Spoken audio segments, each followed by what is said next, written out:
Mister Azmi একজন মিথ্যাবাদী সাক্ষী হিসেবে পরিগণিত হয়েছেন।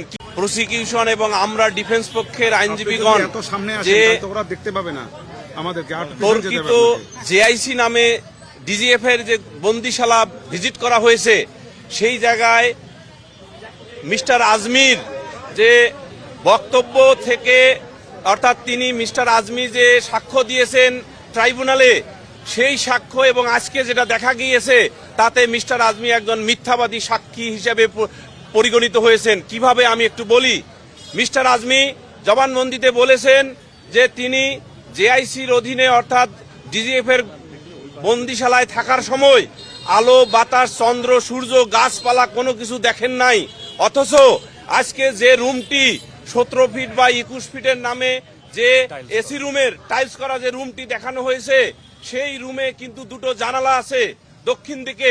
সেই জানালা দিয়ে প্রথমে দেখা যায় গাছ, যে গাছের বয়স সর্বনিম্ন হবে কমপক্ষে 20 বছরের অধিক। তাহলে যে ব্যক্তি গাছ দেখে নাই, সেই ব্যক্তি কি করে এই মেজবি দেখে, মেজবির উল্টা ওয়াল দেখে? রাইট, না না না, বলতে দেন। সেটা হলো যে উনি জবানবন্দিতে বলছে আমি চন্দ্র, সূর্য, আলো, গাছপালা দেখি নাই। কিন্তু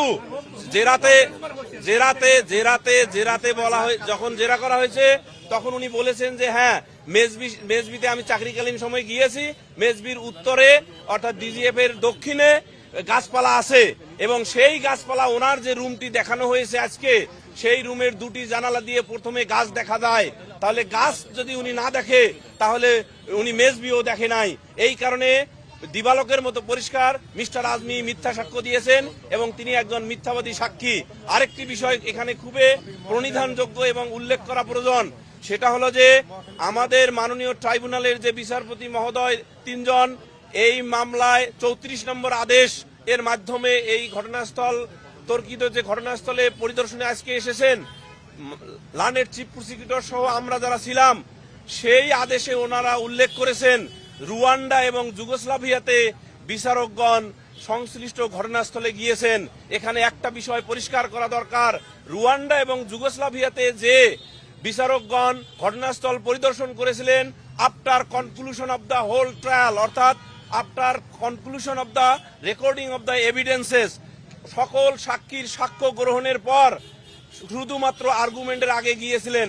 কেন গিয়েছিলেন? কারণ আর্গুমেন্টের আগে সাক্ষ্য গ্রহণের প্রক্রিয়ায় যদি বিচারকগণ কোনো ঘটনাস্থলে পরিদর্শন করেন তাহলে এটার প্রভাব সাক্ষ্য গ্রহণের সময় নেগেটিভলি আসামিদের বিরুদ্ধে পড়তে পারে।